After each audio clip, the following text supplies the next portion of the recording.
옆에 가족하고 인사 한번 나누시죠. 잘 오셨습니다. 네. 정말 잘 오셨습니다. 고맙습니다.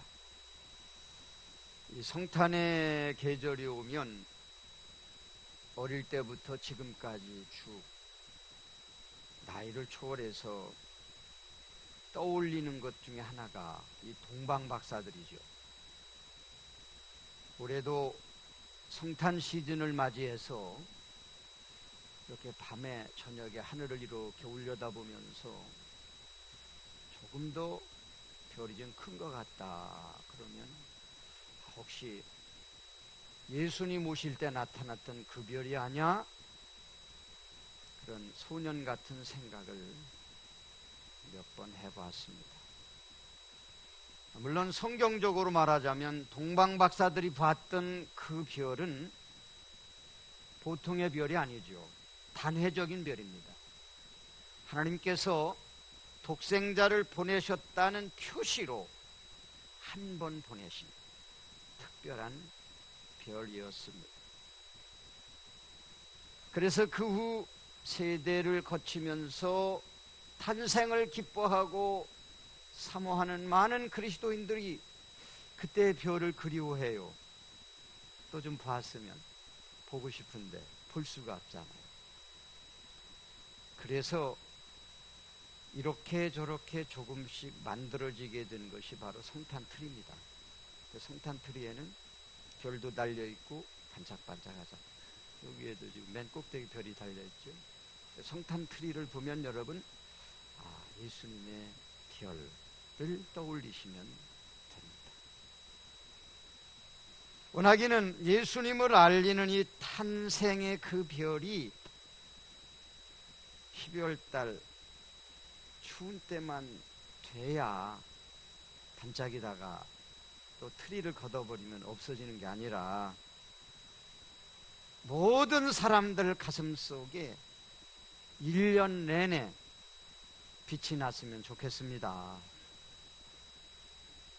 적어도 우리 교회 성도들 가슴 속에는 1년 내내 성탄을 알리는, 예수님의 나심을 알리는 그 별빛이 계속해서 환하게 이웃과 우리 지역에 비치게 되기를 축원합니다. 12월은 성탄의 달이기 때문에 주일마다 그리고 성탄절 전야 또 성탄절 당일에 성탄에 관한 메시지를 준비해서 전하려고 합니다. 매년 반복되는 성탄절이지만 올해는 더더욱 감사가 넘치고 은혜가 풍성한 성탄이 되었으면 합니다. 그럼 오늘은 첫 번째 시간으로 동방박사와 관계된 말씀을 들으며 함께 은혜를 나누도록 하겠습니다. 첫째, 동방의 박사들은 예수님의 탄생을 알리는 별을 알아보았다 하는 데서 은혜를 받습니다. 이 PPT 좀 넘겨주세요. 오늘 본문 2장 4절 5절을 다시 한번 볼까요?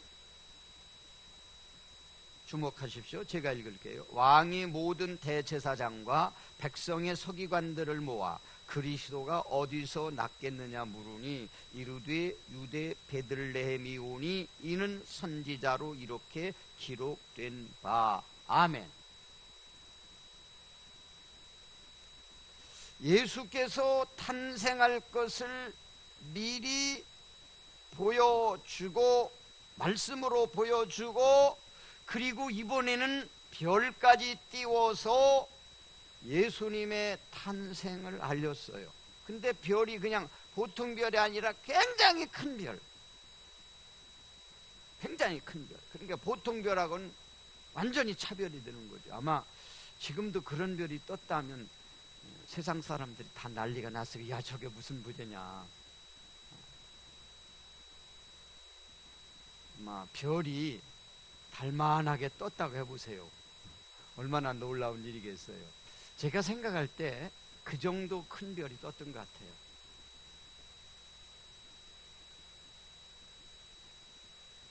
하늘의 특성상 여러분 높잖아요.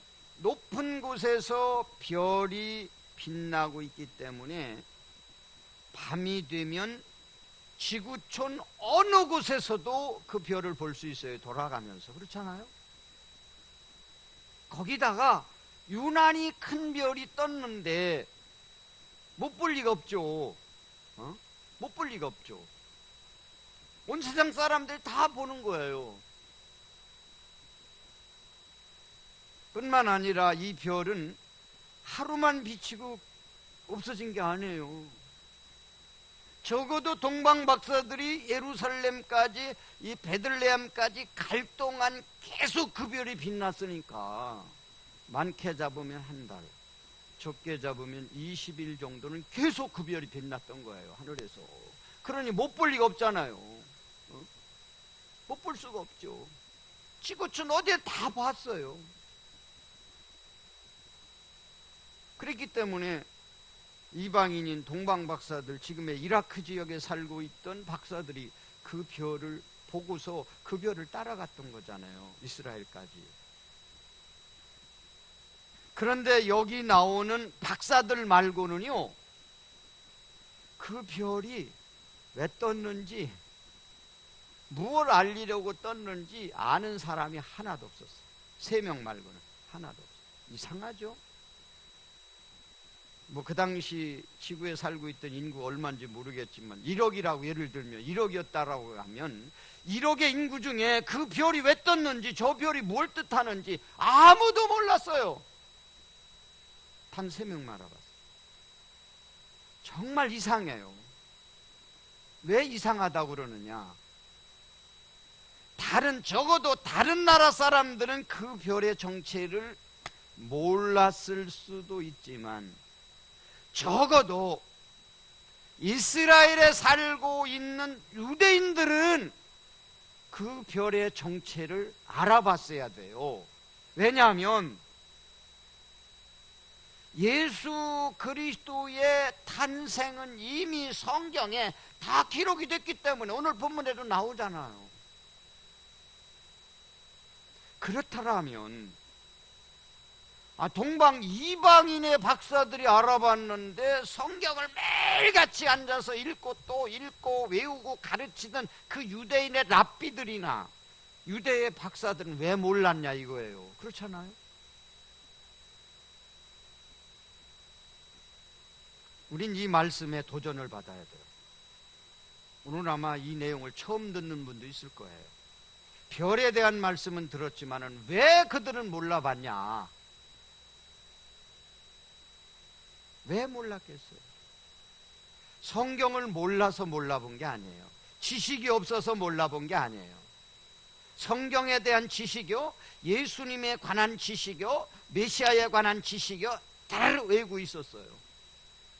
그러나 이들은 성경을 바로 알지를 못했어요. 그리고 성경의 말씀을 믿지를 않았어요. 그러니까 별이 떠도, 예수님의 탄생을 알리는 별이 떠도 저게 무슨 별이야? 그러고 앉아 있었던 거예요. 그 사람들은 지금까지도 그래요. 지금까지도 앉아서 저 별이 뭐야 하고 앉았는 거예요. 그래서 지금도 통곡의 벽에 가면 자꾸 메시아를 보내주세요. 아니 2000년 전에 오신 그 예수님 왔는데 지금 무슨 예수님 또 보내달라고 지금까지 기도하고 있어요. 참 답답한 일이죠. 성경을 몰라서가 아니에요. 바로 알지 못해서고 믿지를 못해서입니다.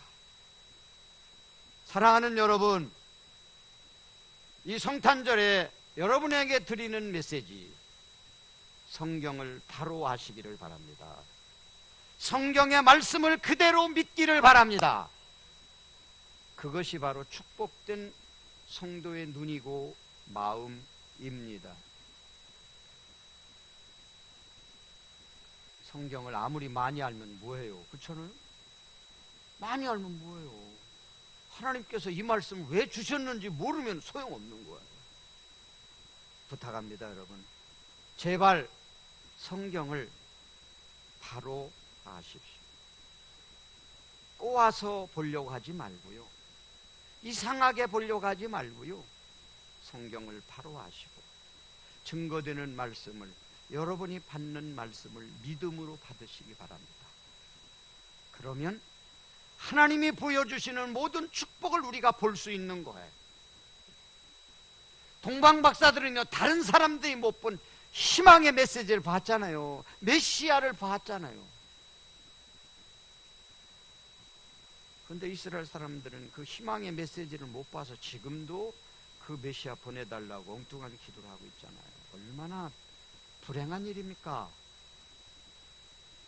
하나님께서 여러분을 사랑하시는 것, 하나님이 여러분에게 축복하시고 여러분의 길을 인도하신다는 이 희망의 메시지를, 이 축복의 메시지를 항상 말씀에서 보고 믿고 그 말씀 안에서 복된 삶을 살아가는 여러분들이 되시기를 축원합니다. 성탄의 별을 바로 볼 수 있는 그런 믿음이 여러분들에게 꼭 있기를 축원합니다. 두 번째로, 아기에게 경배했던 박사들입니다. 아기에게 경배했어요. 11절 한번 볼까요? 집에 들어가 아기와 그의 어머니 마리아가 함께 있는 것을 보고 엎드려 아기께 경배하고, 별의 인도를 따라서 아기 예수께서 탄생하신 베들레헴 한 마구간에 도착한 박사들, 조금도 주저하지 않았어요. 뭐 서류 가져봐 뭐 이런 거 주저하지 않았어요. 확인 좀 해야 되겠다 그런 거 안 했어요. 망설이지 않았어요. 그냥 왕 앞에 나온 것처럼 왕을 경배하듯이 똑같이 경배를 했어요. 그래서 절했다고 하지 않고 여기서 경배라는 말을 쓴 거예요. 경배가 뭐냐? 프루스키네오, 예배란 말, 예배하고 똑같은 말이에요. 왕 앞에 절하는 거, 하나님께 예배하는 거 같은 용어로 쓰였어요. 아기한테 왕 앞에 하는 거하고 똑같은 프루스키네오, 그렇게 경배를 했어요. 그러니까 동방의 박사 세 사람은요, 자기 나라의 왕 앞에서 항상 왕을 배울 때마다 했던 그 경의를 말구유에 누워있는 아기에게 똑같이 한 거예요. 실질적으로 그 아기가 뭐 유대의 왕도 아니잖아요. 그런데 그들은 똑같이 한 거예요. 이는 비록 갓 태어난 아기지만은, 신부는 그렇지 않지만은, 비천한 말구유에 누워있지만은, 이분이야말로 진정한 메시아요, 이스라엘의 왕이시란 것을 그들은 확실히 믿고 인정했기 때문에 그렇게 경배한 것입니다. 생각할수록 놀라운 거예요. 어떻게 이방인이, 그것도 나이 많은 원로들이 왈구유에 누워있는 아기를 보고 절을 할 수 있었을까? 이들의 신분은요, 정말 높다는 것을 어떻게 알 수 있어요? 유대 땅에 가서 아기가 난 것을 물어보는데요, 그냥 보통 사람한테 물어보지 않고 어디로 갔어요? 어디로 가서 물어봤어요? 왕궁으로 가서, 그것도 왕의 어떤 뭐 장관한테 물어본 게 아니라 헤롯 왕한테 직접 물어봤어요. 그러니 그들의 신분이 얼마나 존귀하고 높은 거예요. 왕을 직접 도울 수 있는 정도의 높은 신분, 그런 사람들이 가서 낮고 천한 말구유에 난 아기 앞에 절을 했단 말이에요. 하나님 앞에 하듯이, 왕께 하듯이 경배를 했단 말입니다. 여기서 우리는 분명한 대답을 두 가지 얻어야 됩니다. 왜 그랬나? 어떻게 그렇게 할 수 있었나? 첫째는 이들은 경배할 분을 바로 찾아서 했다는 것. 경배할 분을 바로 찾아서 했어요.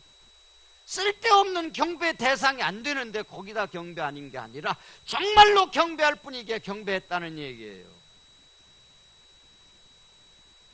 우리는 이 말세를 살면서요, 이 물질 만능의 시대에 살면서 이 말씀을 정말 가슴 깊이 받아들여야 돼요. 이 성탄에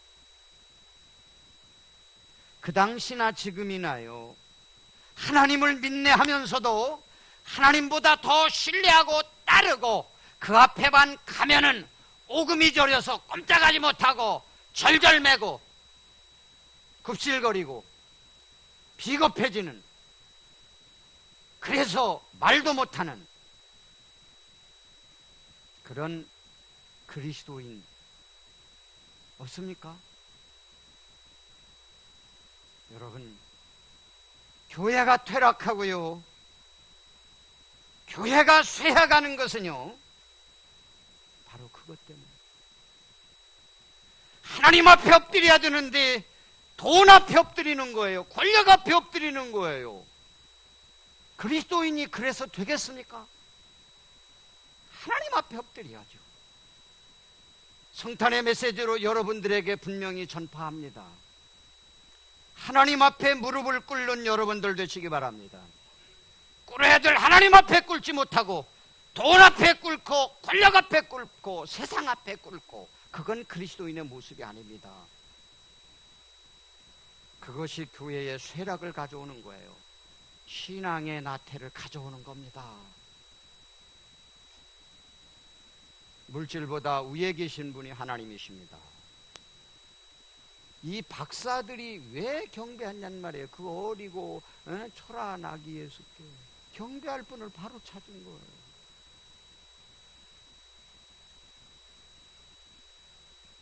또 하나, 박사들이 아기 앞에 경배했다는 것에서 얻는 답은 뭡니까? 겸손이라는 두 글자죠. 겸손. 겸손. 우리 한번 크게 해볼까요? 겸손. 하나는 돈 앞에 비굴해지지 않는 그런 모습을 우리가 배워야 되고, 하나는 이들의 겸손함을 좀 배우자는 얘기예요. 앞에서 말씀드렸지만은 그들의 신분 레벨은 왕하고 함께 얘기할 정도의 레벨이었어요.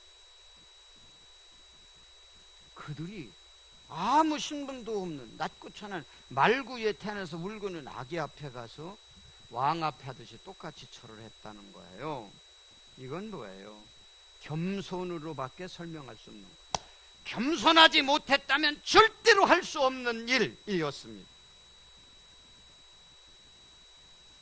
겸손이 약해지는 시대, 겸손이 비웃음을 당하는 시대 속에 우리는 살고 있습니다. 겸손하면 바보라고 말합니다. 여러분, 교회에 겸손이 없으면 안 됩니다.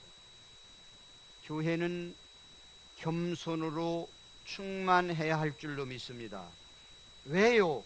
우리는 십자가 앞에 있기 때문에, 우리는 날 위해서 십자가 져주신 예수님, 날 위해 죽어주신 그 십자가 빛 때문에 겸손할 수밖에 없는 거예요.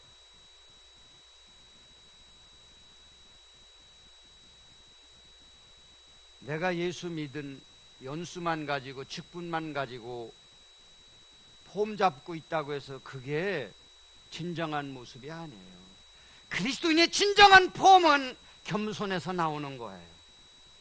겸손에서 나오는 거예요. 교회가 겸손하지 못하기 때문에 교회 안에서 나오는 말이 뭡니까? 교회도 사람 차별하네. 이건 그냥 소리가 아니라 절규입니다. 우리 들을 수 있어야 돼요. 교회는 사람을 차별하는 곳이 아닙니다. 차별해서도 안 됩니다. 그런데 왜 그런 소리가 나옵니까? 우리가 겸손하지 못하기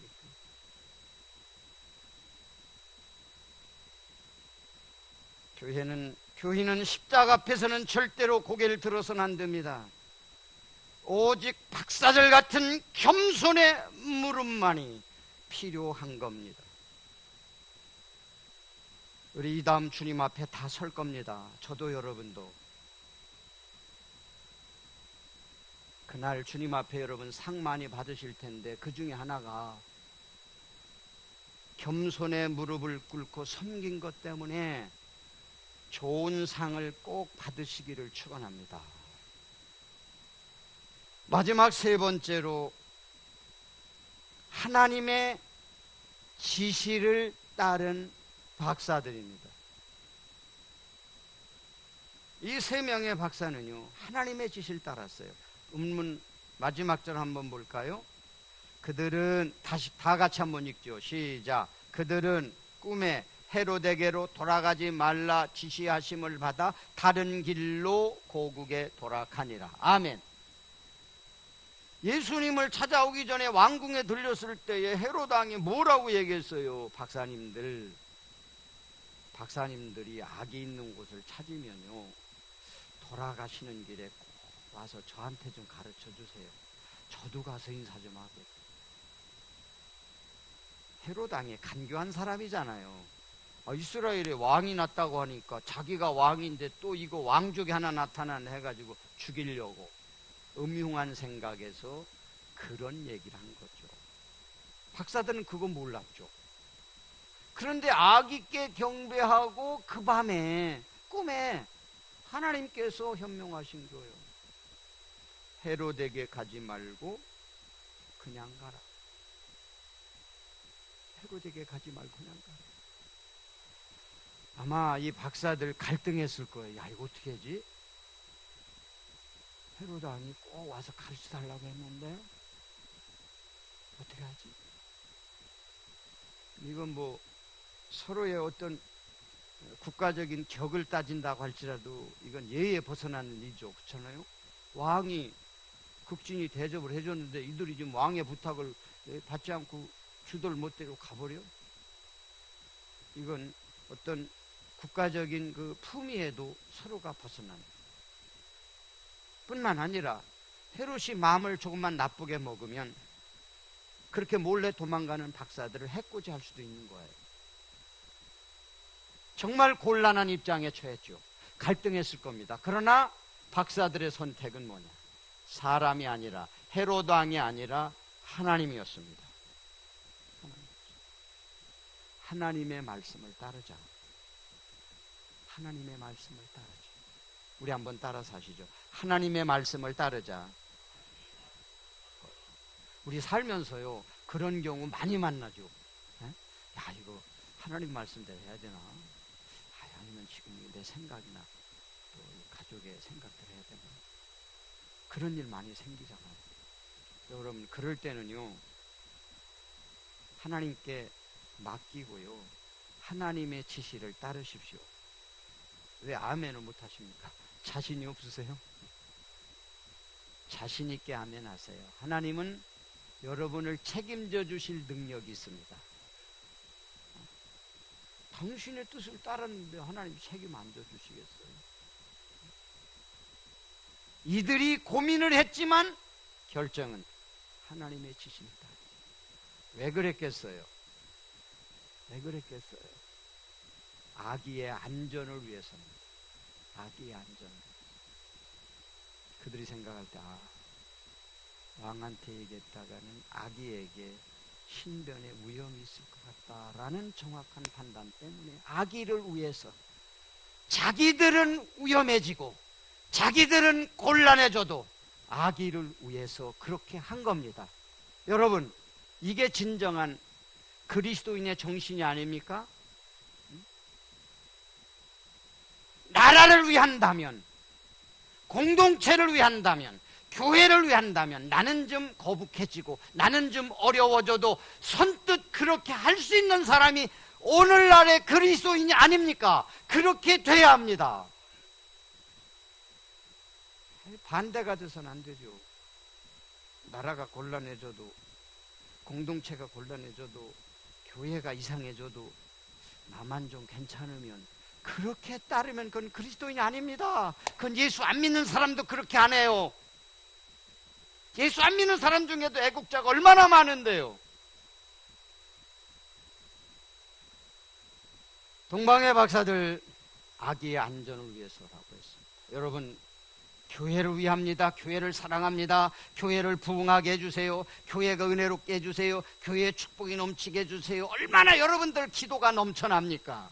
얼마나 여러분들의 소원이 넘쳐납니까? 이제는 실행을 하십시오. 여러분이 곤란해져도, 여러분이 손해가 나도, 여러분에게 위협이 와도 교회를 위할 수 있는, 교회를 위할 수 있는 그런 그리스도인이 되시기 바랍니다. 이 성탄에 이 박사들이 우리들에게 주는 메시지가 너무나도 명확합니다. 참, 나라가 요즘 얼마나 많이 어렵습니까? 우리 대한민국 나라 없으면 아무것도 없잖아요. 답답한 것은 힘이 없다는 거. 우리는 힘이 없어. 저부터도 힘이 없어. 살 수 있는 게 뭐겠어요? 하나님 도와주세요. 힘을 가지신 하나님께서 도와주셔서 이 암울한 상태에 있는 우리 대한민국을 건져주세요. 하나님께 기도하는 것밖에 없잖아요. 여러분, 가만히 있으면 안 됩니다. 기도하세요. 뭘 믿고 그렇게 가만히 있는지 모르겠어요. 뭐 믿는 구석이 있습니까? 하나님밖에 없어요. 이 민족을 구원하시고 이끄실 분은 하나님밖에 없습니다. 우리가 정말 나라를 위한다면 내가 좀 힘들어도, 내가 귀찮아도, 내가 피곤해도, 내게 손해가 있어도 이 나라를 위해서 기도하고 회개할 수 있는 그 열정이 필요합니다. 하세요, 여러분. 다른 아무 핑계 대지 마시고요. 어떤 이유도 대지 마시고요. 나라를 위해서 기도하십시오. 나라를 위해서 모이십시오. 그것이 애국입니다. 그것이 애국이에요. 지금 예수님 안 믿는 분들도요, 그 촛불을 들고 얼마나 열광입니까? 나라를 위해서. 그리스도인 뭐 할 거예요? 기도해야죠. 나라를 위해서 우리가 기도의 불을 밝혀야죠. 왜 못합니까? 왜 못합니까? 도대체 왜 못합니까? 왜 못합니까? 새벽에 못하면 저녁에라도 해야죠. 저녁에 못하면 낮에라도 해야죠. 뭐 서울에 광화문 광장만 모이는 데입니까? 우리 교회에 모여야 하잖아요. 모여서 하나님께 기도해야 되잖아요. 이게 진정한 그리스도인의 방법입니다.